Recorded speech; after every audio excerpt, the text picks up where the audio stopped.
For the first time ever, I am thrilled to say we have an official sponsor for the Dirt Talk podcast, and that's Ariat. I've worn Ariat boots on every job site I've visited over the years, traveling in them across 5 continents. More importantly, I have yet to find a single project where working folks, unlike me, are not wearing Ariat boots and workwear in every condition imaginable. And there's really good reason for that, and that's because it's phenomenal stuff.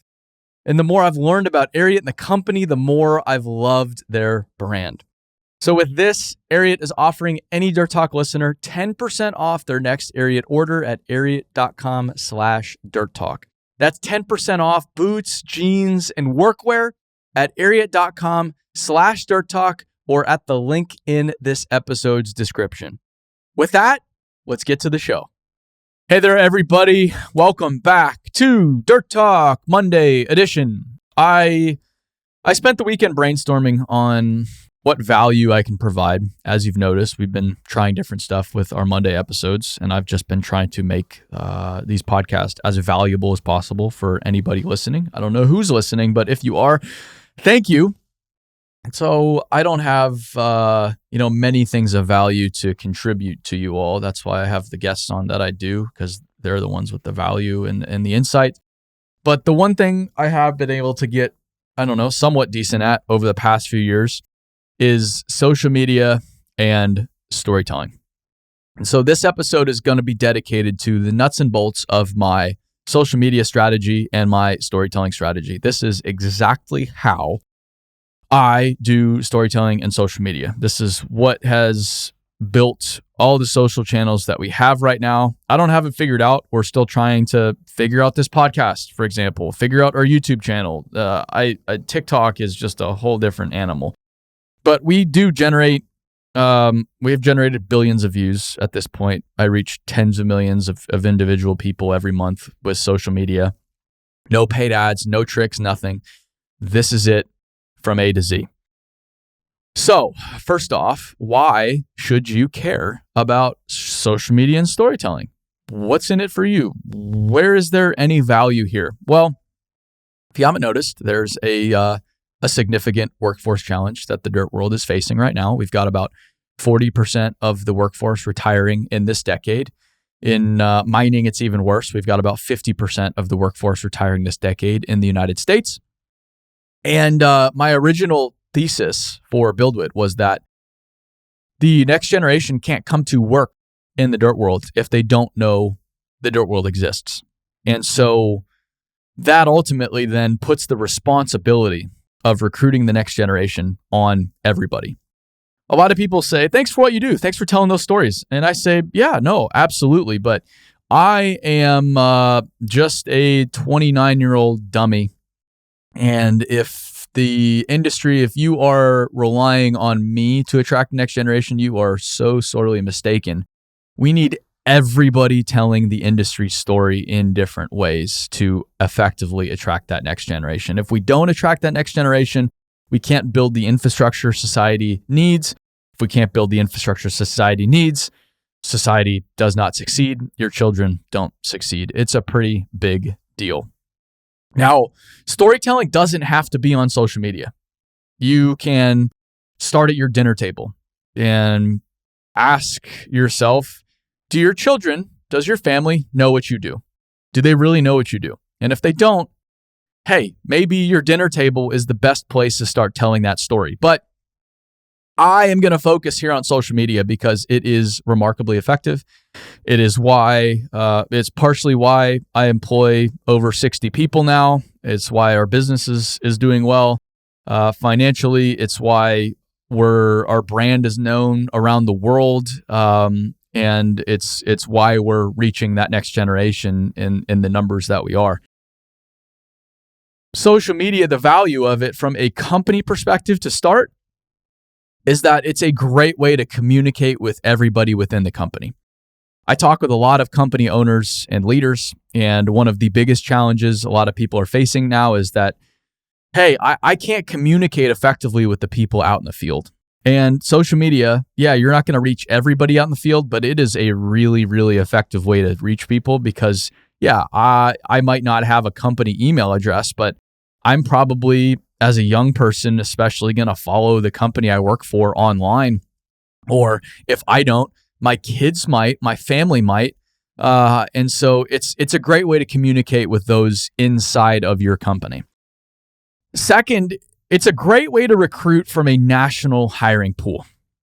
Traditionally, companies have recruited from their area, but now the world's a big place, or it's a small place in a lot of ways because social media has connected everybody. Now, we can talk about all the negatives of this, but there's also great positives. And that is, if I'm a company based in Middle Tennessee, where I'm sitting right now, up until now, I could only really recruit out of Middle Tennessee. But if I have a great brand, if I reach a lot of people on social media, I can go recruit from the West Coast, from the East Coast, from the Midwest. I can recruit from everybody.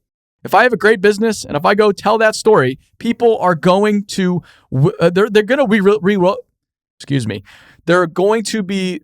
be willing to relocate and come to work for me because I've seen this. This is what I've seen from companies with great brands telling their stories on social media.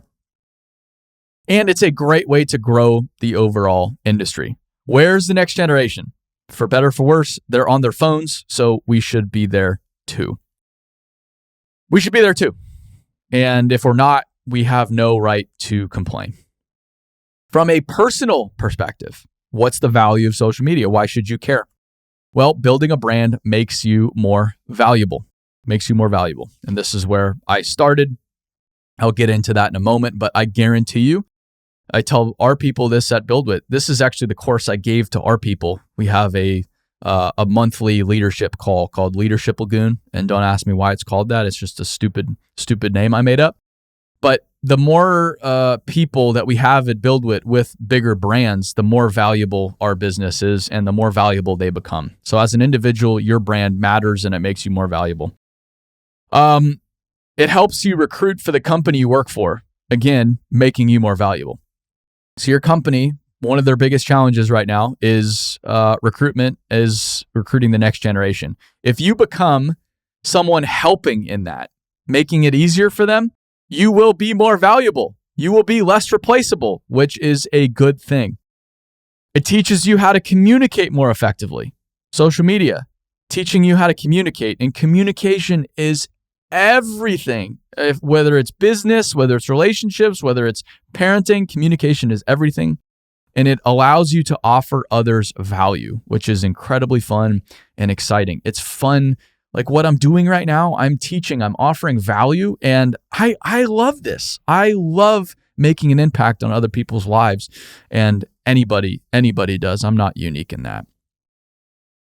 And if you think about it, great leaders are great communicators. If you think about anyone impactful through history or your life, they communicated effectively. And there's no one format for communication. But no matter how you do it, communication is a skill. Social offers you the ability to regularly practice that level of communication. A lot of people say, wow, you're a great communicator. I say, it's only because I've practiced now every day for years and years and years and years and years. And when you practice every day something, you get better. I'm naturally a terrible communicator. I am so closed off and introverted, it's not even funny. But because I've practiced, I've become a better communicator. As I've become a better communicator, I've become a better leader. I'm better for our business. I'm more valuable in the marketplace. There you go.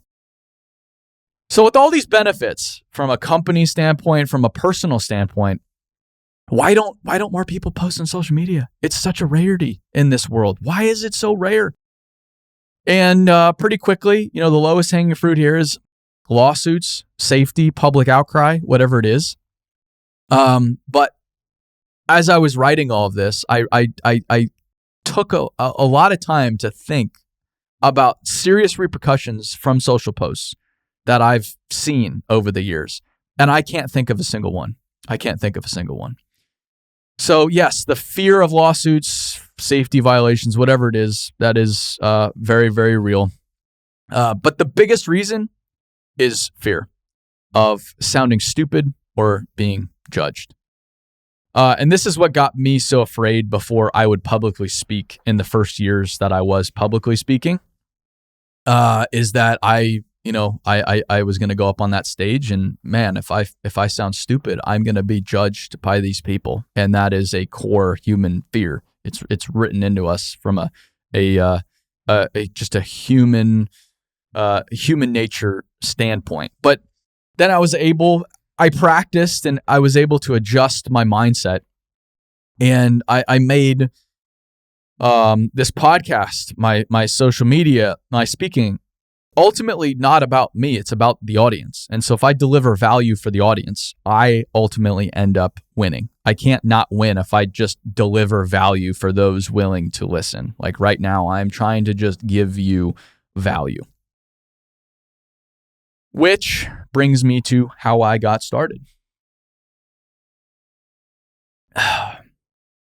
So starting in 2015, before that, 2014, 2013, I was following a guy, Andy Frisella, who had cool cars. He had Lamborghinis, and he was a sponsor of something called the Gold Rush Rally. The Gold Rush Rally is a bunch of rich guys. They get together with their fancy cars, and they drive from like Miami to New York City with all these fun stops along the way over like a week or two. And it's a whole deal. So I started following this guy, Andy Frisella, and started learning more about his business, but was really there for his cars, because who doesn't in their teenage years, early 20s, love cool cars? But then he started posting about a new podcast called the MF CEO Project, and I started listening from the beginning. Him and Vaughn would dive into different principles of business. And I listened to all of them, but I wasn't in business at the time, so a lot of it wasn't applicable. It just kind of got me thinking about what could be in the future. But the episodes that really stuck with me were about personal branding, social media, and marketing. And I listened to some of these episodes 5-10 times over. And one of them was on personal branding, and I had listened to it many times. And I was riding my bike home from college one day. I didn't park on campus because it's criminal what they charge you for parking. It's just such a joke. So I'd ride my bike. I'd listen to podcasts as I did, which was quite nice, actually. And for whatever reason, it just one day kind of clicked. And I knew that, okay, I need to go build my brand. And I was thinking about what my brand should be. And the first place I went was hiking and adventure stuff, because I was doing a lot. I was going to national parks all the time. I was camping a lot, hiking a lot, having a great time all over the Western United States while I was in school. And as I then did my research, I started to think, well, it's a pretty crowded market. There's a lot of people posting a lot of incredible nature photography and adventure stuff online. And so I can try to build my brand around that, but it's pretty crowded. And so is there another place in my life that's not as crowded? And that's when I started to realize, well, wait a minute. I have these pictures from my construction experience. I have these stories and the experiences I've had thus far, just young engineer, and in my perspective, that I can bring to the table. There's not a lot of high quality storytelling in the dirt world online that I see. And so why don't I try to apply the same quality of storytelling that was in hiking or in the car game to the dirt world? And so that's what I did. And the only intention when I started the Build With Instagram page was to build my brand, because I knew if I had a bigger brand, I would have more career options in the future. And I wanted as many career options as I could, because there's nothing wrong with that. You want more career options, not less. So that's what I wanted to do was just build my brand when I began. And so now, fast forwarding over 7 years, so that was in April of 2017 when I started the Build With Instagram page, so over 7 years ago now. Based on telling stories every day for 7 years, this is what I've learned, and here's my formula. And that is just deliver value consistently. Deliver value consistently. And the first principle that people get caught up in with social is that no one cares about you. No one cares about you. They care about them. Everybody cares about them. And so if I can give the people that follow me, that listen to me, that watch me value every day, I will eventually be rewarded, but it's not about me. So it goes back to that fear. Well, I don't want to post on social media because I don't want to talk about me. Well, then don't talk about you. It's not about you. It's about others and what you can add to other people's lives. So I deliver value consistently. And the system I use is wholly thanks to Andy Frisella. And I break things down into 3 categories. I either inspire, I educate, or I entertain. And we'll start with educate because that's the easiest one. And all educate is explain what you do and how you do it. That's it. And so, for example, what am I doing on this podcast right now? I'm educating. Maybe I'm inspiring you to go post on social media, but if nothing else, we're not there yet. If nothing else, I'm just educating. I am just teaching my social process. And so as a more tangible example, more recently, I featured a few cool photos from a project of a bridge soon to be connecting America and Canada. And I explained some of the project details. I educated. Value. Boom. Educate. And just because it's obvious to you does not make it obvious to others. So you build roads every day. You pave. Okay, cool. Yeah, you've been doing it for 17 years. Good for you. You know everything about paving. Everything. Way more than I'll ever know.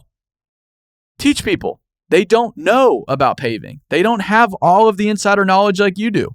And that doesn't make them stupid. They've just never had anybody that's taught them. They don't know how a road's built. They don't know how subgrade is made. They don't know what asphalt even is made out of. None of that. So everything that you do has the potential to be taught to others. So what do you do? Why is this project valuable, for example? Educate. Educate. Anybody can do this. It is so simple. So simple. Everybody has something that they know. Everybody has something that they can offer. Educate. The second category is inspire. This is a bit harder, but I think is even more fun because I think it's more impactful. And so with this one, how can you motivate people or use your stories to stir up feelings, ultimately resulting in action? In action. And that's what leadership is. You are ultimately getting somebody to act in a way in their best interest. But how can you inspire people? And so as an example, maybe a month or two ago, I shared a post about my father and our relationship challenges. It took me 2 years to get to the point to post about it. And I was going to turn the comments off because I didn't post. It wasn't about me. I didn't want people's sympathy. I didn't want anybody to say anything bad about my father. I just wanted to use my personal experience to maybe show somebody out there that they're not alone. And I got hundreds of comments, hundreds of messages, way more than I expected, saying things like, man, I've been there with my kids. I've been there with my parents. I'm there with someone close to me right now. And it's tough. And it's really tough. I hopefully inspired somebody even to maybe have a conversation with somebody that they're going through this with right now, or maybe inspired them to talk about their challenges. It goes a little deeper, but it's more valuable because you're creating real action in people's lives, and it's even more valuable. And then the third category, which is entertain. This is, I would say it's more difficult than educate, but I think this is the most fun. So I would say educate's the most simple. I would say inspires the most valuable, and entertains the most fun, because all it really is how can I put a smile on people's faces? That's value. I'm delivering value by just making them smile. I'm making them feel something, and I'm making them feel good. Who doesn't want to feel good? So as they're scrolling through their feed with all this nonsense, if I can get them to smile, cool, there's value right there. So for example, I recently shared a video of a guy doing tricks in a skid steer for a bunch of little kids on a playground, and the kids were loving it. That made me smile. So I was like, I should share this because it could make other people smile. Of course. That's value. And so to summarize, inspire, educate, entertain. Deliver value consistently. That's all you need to do. That's it. Now we get into the weeds here a little bit. So maybe you're thinking, all right, cool, that's fun, but let's get a little further into the nuts and bolts. Okay, cool. Let's get into the nuts and bolts. First, I believe personal social media is far more impactful than company social media nowadays. I want to know who I'm working for. And when I think of the most well-known contractors across the United States that aren't national or legacy brands, they all have leaders who communicate well via social media. It's a common thread. And so I think C.W. Matthews, yesterday I saw Dan Garcia, an amazing post on LinkedIn about ENR 400 and about how maybe the industry shouldn't just be measured on revenue, but on turnover and on profitability and on other metrics, which I thought were fantastic. Or Sargent Corporation. Sargent Corporation, in the grand scheme of things, not a giant contractor. They're no Kiewit. They're up in Maine. They're in like the cul-de-sac of the United States, but they're well known across the United States because Herb Sargent's out there telling that story, for example. And so personal social media is far, far more valuable than company social media. And so if you are a leader of a company and you did have to choose personal company, I would choose personal social media 10 out of 10 times. 10 out of 10 times. And you doing that for yourself is going to be the most valuable. And so there's some internal discussions within our company. I don't want to do people's social media because I don't think it drives very much value for them. But that doesn't mean social media is not valuable. I think if they were to do social media themselves, if they were to look at it like doing their taxes, like an essential business activity to grow their business, grow their workforce, communicate with their people, it would deliver an amazing, amazing amount of value. And I'm not just speaking on my behalf here. I'm speaking on what I've seen with other leaders in the dirt world. So I've yet to see people lose by becoming a better communicator ultimately. Now, what platform? If I only picked one, I would choose LinkedIn 10 out of 10 times. It has everybody who makes the decisions. It's easy to connect with people in a very targeted way, and it still has very low content quality. And so you don't have to compete with all this great stuff on there. It's just mostly garbage or saying, oh, I got a new job here. No one cares. And so if you do great storytelling, if you deliver a lot of value on LinkedIn, if you're vulnerable, you stand out right away. And that drives a ton of value. And so you don't need to, I don't worry about time of day. I don't worry about analytics. I don't worry about hashtags. I don't worry about the algorithm. Again, I just worry about delivering value every day. And if I deliver value every day, I will win long term. I will win. And I have been winning as a result. I have been winning. So what if you don't want to talk about yourself? Okay, I see the value of social media. All right, I'm going to do it personally. All right, you know what? I can post on LinkedIn. All right, I can get my head around that, but I don't want to talk about myself. Okay, cool. Then don't talk about yourself. Then don't. Look at my social. How many posts are about me? Not many. I spend most of my time highlighting other people and companies. And you should too. So if you're the president of a company, if you're a leader, for example, you project manager, superintendent, foreman, okay, don't talk about you. Talk about people on your crew, at your company, subcontractors, project owners, people that are doing great things. Highlight those people. Give them some credit. Do you think they're going to be upset for someone saying, hey, you're doing a great job? No. And especially, it has to be genuine. Don't be doing it in a nonsense way. But if it's genuine, what could be better? Dan Garcia's post again, he talks about yesterday, ENR 400. He posts pictures of people at C.W. Matthews. It's not a headshot of Dan saying, look at me, I'm smart, I have all these thoughts. It's pictures of his people. Pictures of his people. So don't talk about you, talk about others. Who do you work with and why do you appreciate them? Who are your customers? What kind of work do you do? Why is it important? So that's the basics.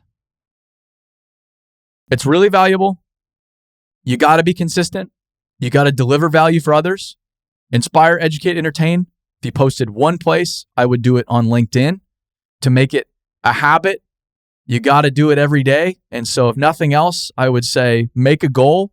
Hey, this next month, I'm going to post every day for the next 30 days because you have to build that skill. You're going to be terrible at first. That's not the point. The point is building that skill, becoming a better communicator. And again, I've never seen somebody lose by becoming a better communicator. And you're going to build that skill. You're going to find all of these stories to tell within your organization, and your organization is going to really benefit because you're communicating with your people now more effectively. You're showing off your customers. You're bringing new people into the fold. There's a ton of benefits from this. Now, let's get a little further into the weeds.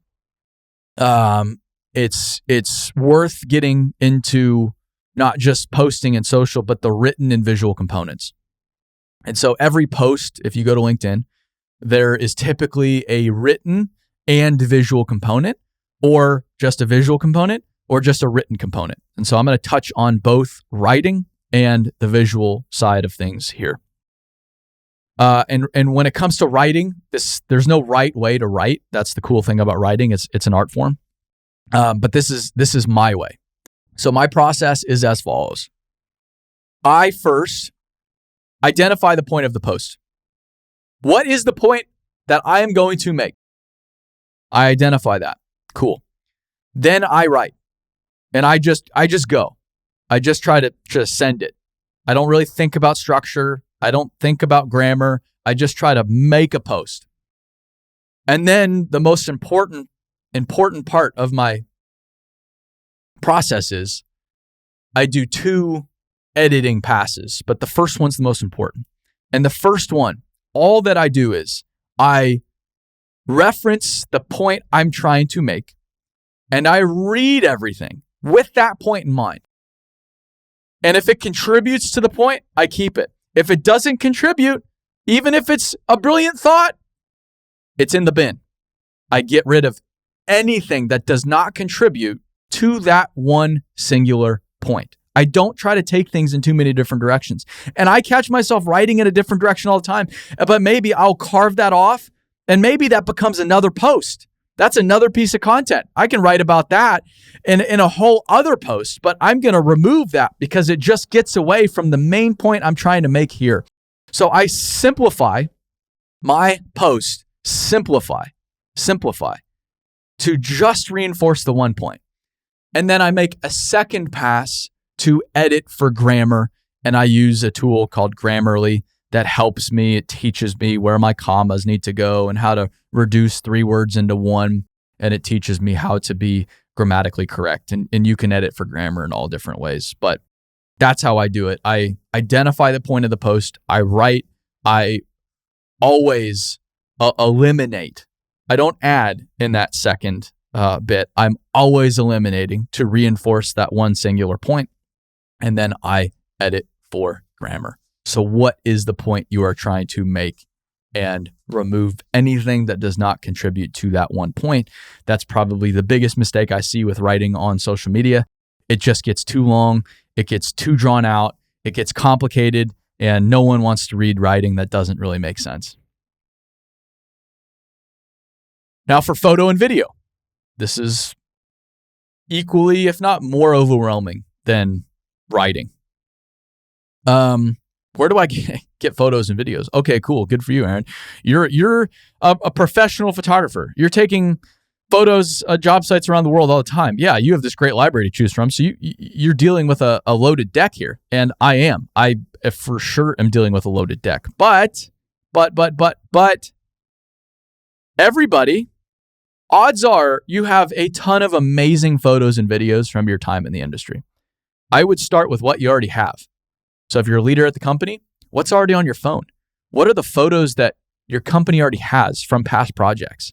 Odds are you have a mountain of content, of photos, of video clips that you could dig through and share over time. Or even, a lot of people have softwares now and foremen are submitting photos from different projects. It's not pretty stuff, but it's what's real. It's what's going on out in the field. Share that kind of stuff. Share it. And so one, what do you have that's existing? That's where I would start. That's the lowest hanging fruit. And if I were to do social media for any company, that's the very, very first place I go. What do you got that's already existing? Now, two, how do you get new stuff? Well, I would just suggest use your phone. And so again, going back to my example of Dan Garcia, they recently onboarded a new company and he talked about it. Was it a fancy photo that he posted of the new company? No, it was an iPhone photo from the conference room or from the ballroom or wherever they were from where they were doing onboarding. It was an iPhone photo that was probably from his phone or somebody else's phone. There was nothing fancy about it, but it was really, really helpful because it's what's really going on at CW Matthews. It doesn't need to be pretty. In fact, all the pretty stuff actually takes from the main story. So use your phone. And if you do want to get fancy, take photos in the early morning hours or in the evening hours. Midday is really harsh because the sun's right above you and everything's really flat. But in the morning, everything looks a lot better. And so whenever I'm lining up photos, I'm always saying, hey, I want to get out there first thing because that's when everything looks the best. And, maybe you're not a leader. Maybe you work at a big company that has an archaic, antiquated policy that says no photos ever. We're just going to let the lawyers run wild and limit all of our liability. Okay, fine. That's a lot of companies. Fine. You can't take any photos at your work. Understood. No problem. Use AI images. I've seen a lot of people doing that. Or use screenshots from online. Or share other people's work with credit and permission. Or just don't use photos or videos. Just write. Or just record yourself talking about a point. There's no one right way. So no matter how you slice it, no matter where you are, there's no excuse to not tell stories, to not add value, to not educate, inspire, entertain people. And again, the more people we have doing this, one, the better off you are and your company is. And then two, the better off the industry is. So to summarize, storytelling is not the magic potion to the Dirt World's Workforce Challenge. I used to sell it as such when I was first starting. That's completely false, but it's certainly part of the solution. Awareness is certainly part of the solution. And the more people telling stories, the better. And so with your storytelling, make it about others. Make it about others. Deliver value consistently. And if you are not doing this, I promise you, you are leaving so much on the table. Those that are winning right now, those that are ahead, those that are really developing their workforces, those that have their coffers full of people knocking on their door trying to get into their businesses, are telling their story, are getting the word out about their company. And it doesn't start with their company social media. It starts with the leaders of the business. It always starts with the leaders of the business. So this is really, really important stuff. It doesn't have to be complicated. You don't have to have this compelling, drawn out strategy. I've never had a social media strategy. My strategy is that I just deliver value consistently. And I think no matter where you're at, you can too. And so if you want to talk more about this, you can write to us, dirttalk@buildit.com, or write me, Aaron@buildit.com, Aaron. I'd love to talk more about this to you. I'm just here to offer you value. There's nothing to be sold, nothing to be gained. I just want as many people telling the industry's, the Dirt World story as possible because we all win when that happens. So thanks for listening to this Monday episode. If you have any other ideas for Monday episodes, also write in, dirttalk@buildit.com. We would love to hear from you. And we will see you on the next one. Stay dirty, everybody.